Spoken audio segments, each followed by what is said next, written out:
नमस्कार दोस्तों, आपका स्वागत है इस वीडियो में जहां आज हम बात कर रहे हैं भारत की सबसे तेजी से उभरती इलेक्ट्रॉनिक्स और सेमीकंडक्टर कंपनियों में से एक केन्स टेक्नोलॉजी इंडिया लिमिटेड के Q2 FY26 की अर्निंग्स कॉल के बारे में। इस तिमाही में कंपनी ने एक ऐसा प्रदर्शन दिया है जिसने न केवल भारतीय इलेक्ट्रॉनिक्स मैन्युफैक्चरिंग सेक्टर को चौंकाया है, बल्कि यह भी साफ कर दिया है कि भारत अब वैश्विक इलेक्ट्रॉनिक्स वैल्यू चेन में सिर्फ एक हिस्सा नहीं बल्कि एक महत्वपूर्ण निर्माता बन रहा है। कॉल की शुरुआत कंपनी के executive vice chairman Shri Ramesh Kannan ने की, जिन्होंने बताया कि Q2 FY26 केन्स के लिए एक ऐतिहासिक तिमाही रही। कंपनी का कुल रेवेन्यू बढ़कर 9,062 रुपए करोड़ पहुंच गया, जो पिछले साल की तुलना में 58% अधिक है। ऑपरेशनल EBITDA 80% बढ़कर 1,480 रुपए करोड़ हो गया और EBITDA मार्जिन बढ़कर 16.3% हो गया। प्रॉफिट आफ्टर टैक्स भी 13.4% मार्जिन के साथ 1,214 रुपए करोड़ रहा। यह आंकड़े दिखाते हैं कि केन्स टेक्नोलॉजी अब सिर्फ EMS खिलाड़ी नहीं रही, बल्कि पूरी तरह एक इंटीग्रेटेड ESDM कंपनी बन चुकी है, यानी डिजाइन से लेकर मैन्युफैक्चरिंग तक एंड-टू-एंड ओनरशिप।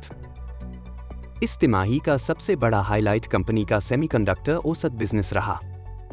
सानंद फैसिलिटी से केन्स ने भारत का पहला कमर्शियली मैन्युफैक्चर्ड मल्टीचिप मॉड्यूल IPM5 सफलतापूर्वक डिलीवर किया, वो भी वैश्विक सेमीकंडक्टर दिग्गज अल्फा ओमेगा सेमीकंडक्टर और मित्सुई के साथ मिलकर। यह माइलस्टोन सिर्फ एक तकनीकी सफलता नहीं, बल्कि भारत के सेमीकंडक्टर मैन्युफैक्चरिंग में एक नए युग की शुरुआत है।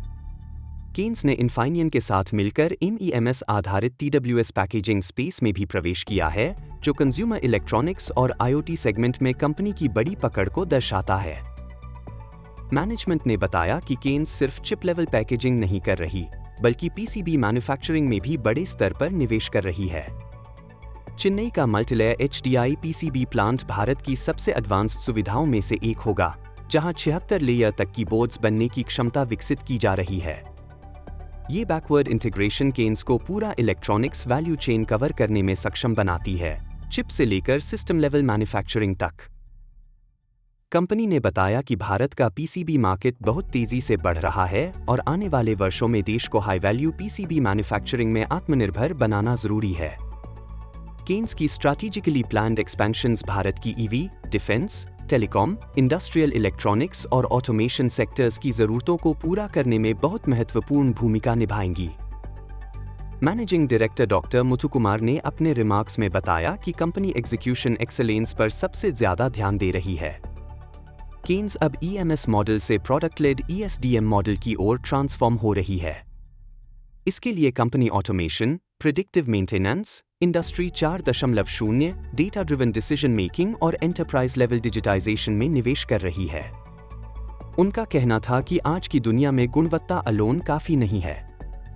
Quality plus speed plus cost efficiency plus reliability, यही कॉम्बिनेशन केन्स को दुनिया के शीर्ष प्लेयर्स की लीग में ले जाएगा। कॉल में CFO श्री जयराम संपत ने वित्तीय प्रदर्शन के महत्व पर विस्तार से बात की।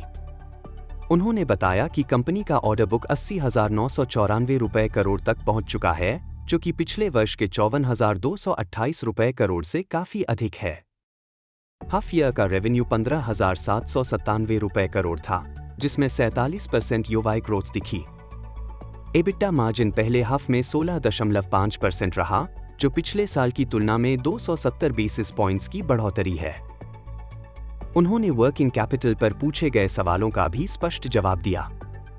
कंपनी रिसीवेबल्स रिड्यूस करने के लिए customer backed bank discounting, invoice assignment और सप्लायर मैनेज्ड इन्वेंट्री मॉडल्स लागू कर रही है।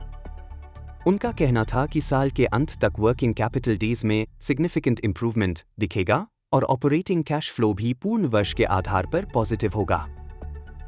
कंकॉल के QA में मैनेजमेंट ने कई और जरूरी बातें बताईं। Automotive, industrial, railways, aerospace, defence और IoT, हर वर्टिकल में कंपनी की मजबूत पकड़ बनी हुई है। रेलवे इलेक्ट्रॉनिक्स में केन्स की कवच सिस्टम सप्लाई और सिग्नलिंग सिस्टम्स में बढ़ती उपस्थिति आने वाले वर्षों में रेवेन्यूज को काफी सपोर्ट देगी। एरोस्पेस में भी बड़े ग्लोबल कस्टमर्स से अप्रूवल्स के एडवांस्ड स्टेज चल रहे हैं। Smart meters business steady pace पर है और अगले कई वर्षों तक मजबूत डिमांड बनी रहेगी। IT सर्वर इलेक्ट्रॉनिक्स और हाई परफॉर्मेंस कंप्यूटिंग भी तेजी से बढ़ते सेगमेंट्स हैं, जहां केन्स की पहुंच बढ़ रही है। मैनेजमेंट ने कहा कि कंपनी को पूरा विश्वास है कि 2028 तक $1 बिलियन रेवेन्यू और FY 2030 तक $2 बिलियन रेवेन्यू का गाइडेंस अचीवेबल है, क्योंकि पाइपलाइन, ऑनबोर्डिंग कस्टमर्स और मैन्युफैक्चरिंग कैपेबिलिटीज बहुत मजबूत है। कॉल के अंत में कंपनी ने कहा कि केन्स टेक्नोलॉजी का लक्ष्य भारत को एक ग्लोबल इलेक्ट्रॉनिक्स पावर हाउस बनाने के मिशन में महत्वपूर्ण योगदान देना है, और इस तिमाही का प्रदर्शन यह साबित करता है कि कंपनी सही दिशा में आगे बढ़ रही है।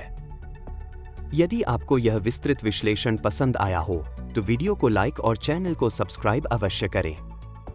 कमेंट में बताएं कि अगली किस कंपनी की कॉल एनालिसिस आप देखना चाहते हैं।